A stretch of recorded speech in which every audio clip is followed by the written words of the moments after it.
देख रहे हैं वीर महाकाल दरबार चैनल। तो दोस्तों वीडियो को लाइक कीजिएगा। हेलो दोस्तों, नमस्कार। आज हम जाटव समाज के गौरवशाली इतिहास पर चर्चा करेंगे। जाटव कौन है, जाटव कहां से आए हैं, जाटवों की वंशावली क्या है, इन्हें चमार क्यों कहा जाता है, आज इनकी गिनती अछूतों में क्यों की जाती है। तो दोस्तों बने रहिए वीडियो पर, बिना स्किप करे वीडियो पूरा अंत तक देखिएगा। वीडियो को लाइक कीजिएगा, कमेंट कीजिएगा, शेयर कीजिएगा और सब्सक्राइब कीजिए। बहुत ही रोमांचक होने वाली है और इसमें बहुत ही महत्वपूर्ण जानकारियां वीडियो में आगे हम बताने वाले हैं। तो दोस्तों बिना स्किप करे वीडियो पूरा अंत तक देखिए। जाटव चमार भारतीय उपमहाद्वीप में पाया जाने वाला एक दलित समुदाय। दलित का अर्थ होता है जिसे दबाया गया हो, जिसे प्रताड़ित किया गया हो, शोषित किया गया हो या जिनका अधिकार छीना गया हो। ऐतिहासिक रूप से इन्हें जातिगत भेदभाव, छुआछूत का दंश भी झेलना पड़ा है। इसलिए आधुनिक भारत में सकारात्मक भेदभाव प्रणाली प्रचलित है के तहत चमार जाति को सुधारने के लिए जिन्होंने अनुसूचित जाति के रूप में वर्गीकृत किया गया है, आइए जानते हैं चमार जाति का इतिहास। चमार शब्द की उत्पत्ति कैसे हुई। सिकंदर लोदी 1889 और 1517 के शासनकाल से पहले पूरे भारतीय इतिहास में चमार नाम की कोई जाति नहीं थी। इसका उल्लेख कहीं भी नहीं मिलता है। आज जिन्हें चमार जाति से संबोधित करते हैं, जिनके साथ छुआछूत का व्यवहार कर वे वीर चवर वंश के क्षत्रिय हैं। सिकंदर लोदी ने चमार घोषित करके अपमानित करने की चेष्टा की थी। भारत के सबसे विश्वसनीय इतिहास लेखकों में से कर्नल टाड को माना जाता है, जिन्होंने अपनी पुस्तक द हिस्ट्री ऑफ राजस्थान में चमार वंश के बारे में विस्तार से लिखा है। प्रख्यात लेखक डॉक्टर विजय सोनकर शास्त्री ने भी गहन शोध के बाद इसके स्वर्णिम अतीत को विस्तार से बताने वाली पुस्तक हिंदू चरमारी जाति एक स्वर्णिम गौरवशाली महाभारत के अनुशासन पर में भी इस राजवंश का उल्लेख है। डॉक्टर शास्त्री के अनुसार प्राचीन काल में ना तो चमार कोई शब्द था और ना ही इस नाम से। ऑर्गेनाइजेशन की लेखिका डॉक्टर हमीदा खातून लिखती है कि मध्यकालीन इस्लामी शासन से पूर्व भारत में चर्म एवं सफाई कर्म के लिए किसी विशेष जाति का भी उल्लेख नहीं मिलता है। डॉक्टर विजय सोनकर शास्त्री के अनुसार तर्क आक्रमणकारियों के काल में चवर राजवंश का शासन भारत के पश्चिमी भाग में था और इसके प्रतापी राजा चवरसेन थे। राणा सांगा व उनकी पत्नी झाली रानी ने चवर वंश से संबंध रखने वाले रैदास गुरुजी को अपना गुरु बनाकर उनको मेवाड़ के राजगुरु की उपाधि दी थी और उनसे चित्तौड़ के किले में रहने की प्रार्थना भी की थी। संत रविदास चित्तौड़ किले में कई महीने रहे थे भी उनके महान व्यक्तित्व और उपदेशों से प्रभावित होकर बड़ी संख्या में लोगों ने उन्हें गुरु माना और उनके अनुयायी बने। उसी का परिणाम है आज भी विशेषकर पश्चिम भारत में बड़ी संख्या में रविदासी हैं।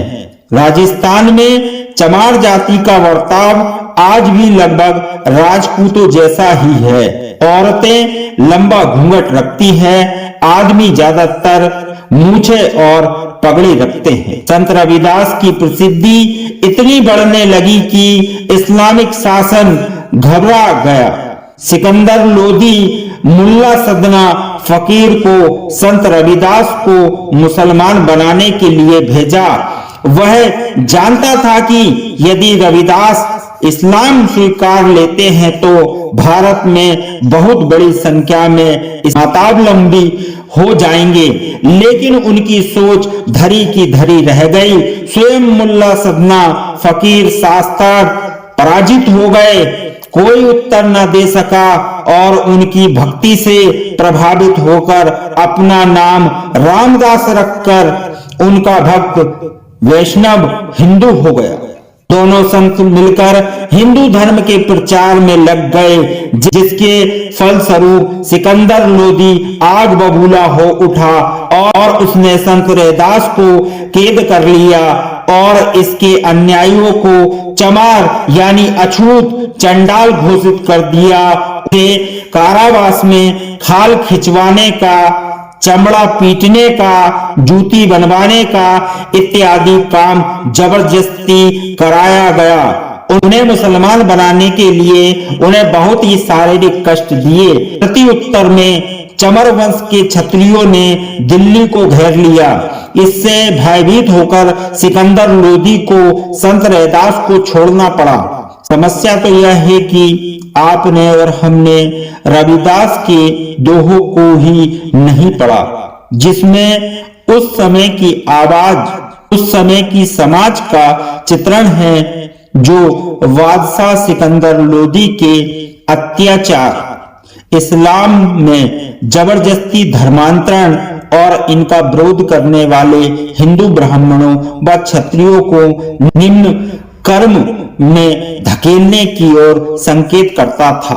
वंश के वीर क्षत्रिय जिन्होंने सिकंदर लोदी ने चमार बनाया है और हमारे हिंदू पुरखों ने उन्हें अछूत बनाकर इस्लामी बब्बरता का हाथ मजबूत किया है।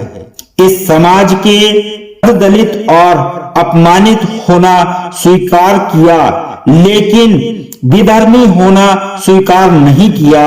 आज भी यह समाज हिंदू धर्म का आधार बनकर खड़ा है। आज भारत में 23 करोड़ मुसलमान हैं और लगभग 35 करोड़ अनुसूचित जातियों के लोग हैं। जरा सोचिए, इन लोगों ने भी मुगल अत्याचारों के आगे हार मान ली होती, मुसलमान बन गए होते, तो आज भारत में मुस्लिम जनसंख्या 50 करोड़ के पार होती।